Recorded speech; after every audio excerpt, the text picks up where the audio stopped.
ஓம் நமோ நாராயணாய. லட்சுமி கடாட்சம் நேயர்கள் அனைவருக்கும் வணக்கம். இந்த பதிவில் குரு பூர்ணிமா வருகிறது. அந்த குரு பூர்ணிமா அன்று நாம் குருவை வழிபட வேண்டும். அதை பற்றி இந்த பதிவில் நாம் சற்று பார்க்கலாம். அதாவது குருவின் பெருமை மிக சிறப்பான ஒரு பெருமை. அதை பற்றி திருமந்திரத்தில் என்ன சொல்லியிருக்குன்னா, தெளிவு குருவின் திருமேனி காண்டல், தெளிவு குருவின் திருநாமம் செப்பல், தெளிவு குருவின் திருவார்த்தை கேட்டல், தெளிவு குருவின் திருவுருவம் சிந்தித்தல் தானே. அதாவது என்ன சொல்கிறேன்னா, குருவின் திருமேனி, அவரை பார்க்க வேண்டும், அவருடைய திருநாமத்தை நாம் சொல்ல வேண்டும், அவருடைய வார்த்தையை நாம் கேட்க வேண்டும், எப்போதும் அவருடைய உருவத்தை நாம் சிந்தித்து கொண்டே இருக்க வேண்டும். அந்த குருவை பற்றி சிந்தித்து கொண்டே இருக்க வேண்டும். அதை பற்றி சொல்லுகிறது, மிகவும் சிறப்பாக சொல்லுகிறது. இந்த குரு பூர்ணிமா அன்று நாம் கண்டிப்பாக அந்த குருவை வழிபட வேண்டும். குரு என்றால் யாருன்னா, நம்முடைய வாழ்க்கையில் உள்ள இருளை போக்குபவர், அறியாமையை போக்கி வாழ்க்கையில் ஒளியை உண்டாக்கக்கூடியவர் தான் அந்த குரு. அந்த குரு யார்? பாடம் சொல்லி கொடுத்த வாத்தியாராக இருக்கலாம், நமக்கு வேறு விதங்களில் வித்தை சொல்லி கொடுத்த வாத்தியாராக கூட இருக்கலாம். ஆக அவர் குரு, ஜெகத்துக்கே குரு. ஜெகதாச்சாரியர் நம்முடைய சுவாமி ராமானுஜர், அவரை வழிபடலாம். பகவத்பாதர் ஆதிசங்கரர், இவர்களெல்லாம் நாம் அன்றைய தினம் வழிபட வேண்டும். மற்றும் நம்முடைய இஷ்ட தெய்வங்களை அன்று வழிபடுவது மிகவும் சிறப்பு. குருவுக்கு என்றால் அவ்வளவு சிறப்பு. குருவோட அருள் வேண்டும். அப்போதான் நமக்கு பகவானுடைய திருவருள் கிடைக்கும். அந்த அளவுக்கு முக்கியம் குருவருள். இதை பகவான் கிருஷ்ணர் கூட சொல்லியிருக்கார். அதாவது அவர் எப்படின்னா, ஒருவன் குருவை பணிவிடை செய்கிறானோ, எப்படி பணிவிடை செய்கிறானோ, எவ்வளோ உயர்வாக பணிவிடை செய்கிறானோ, அந்த செயல்தான் என்னை மகிழ்விக்கும். குருவிற்கு பணிவிடை செய்வதுதான் எனக்கு மிகவும் பிடிக்கும். மற்ற அவன் எத்தனையோ ஹோமங்கள் யாகங்கள் சிறப்பான பூஜைகள் செய்தாலும் அவற்றால் நான் மகிழ்ச்சி அடைவதில்லை.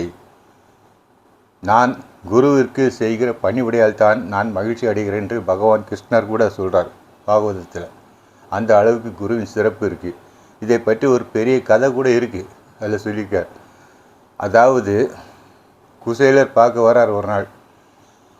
அப்போ பகவான் கிருஷ்ணர் அவர் கட்டி பிடிச்சி அப்போது அந்த குருகுலத்தில் நடந்த சம்பவத்தை பற்றி சொல்கிறார்.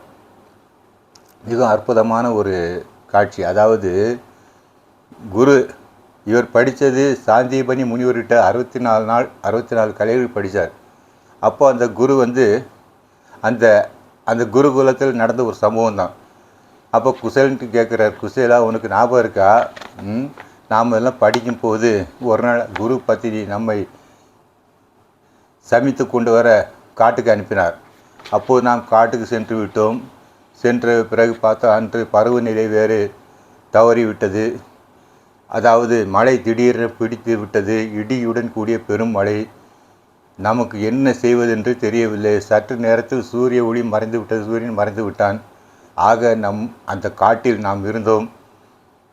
நீர் எங்கே இருக்குது, மேடு எங்கே இருக்குது, பள்ளம் எங்கே இருக்குது, எதுவுமே நமக்கு தெரியலை. அந்த காட்டில் நாம் ஒருவர் கைப்பிடித்து சுற்றி திரிந்து கொண்டிருந்தோமே. அப்போது ஒரு நாள் இரவு பூரம் கழிந்து விட்டது. மறுநாள் காலை நம்முடைய குரு சாந்தீபனி முனிவர் நம்மளை பார்த்து நம்மளை சொன்னார், ஆகா, எனக்காக நீங்கள் இவ்வளோ கஷ்டப்படுறீங்களே, ஒவ்வொருவருக்கும் மிக பிரியமானது இந்த உடல் தான்.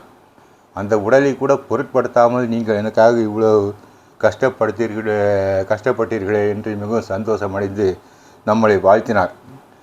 அதாவது நான் மிகவும் மகிழ்ச்சியாக இருக்கிறேன் சிஷ்யர்களே, எனக்காக இவ்வளோ கஷ்டப்பட்டீர்கள். எனக்கு 6 அங்கங்களை கற்றுக் கொடுத்த குரு, வேதத்தில் 6 அங்கங்களை கற்றுக் கொடுத்த குரு அவர்.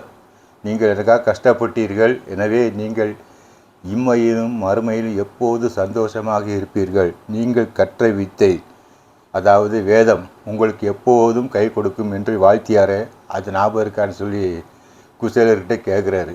அப்படியானால் அந்த குருகுல வாசத்தில் அவர் குருவுக்கு பணிவிடை செய்தது நமக்கு தெரியும், எந்த அளவுக்கு பணிவிடை செய்தார் என்று. அது மட்டும் இல்லை, தன்னுடைய குருவுடைய பிள்ளை மரணமடைந்த பிள்ளையை கூட வீட்டுக்கு கொடுத்தார், குரு காணிக்கையாக கொடுத்தார். அந்த அளவுக்கு அந்த குருவுக்கு செய்கிற ஒரு கடமை இருக்குது, அந்த குரு வணக்கம் இருக்கிறது. அந்த அளவுக்கு ஒரு உயர்ந்த ஒரு நமக்கு ஒரு வாழ்க்கையில் உயர்ந்த ஒரு நிலையை கொடுக்கும். குருவை நாம் வணங்க வேண்டும், குருவை மதிக்க வேண்டும், குருவை வணக்கம் செலுத்த வேண்டும், தினமும் அந்த குருவை நினைக்க வேண்டும். அதுதான் நம்முடைய வாழ்க்கையில் மிகப்பெரிய நிலைக்கு உயர்த்தும், நம்மளை உயர்த்தும். இதில் ஒரு சந்தேகம் இல்லை. மங்களானி பவந்து.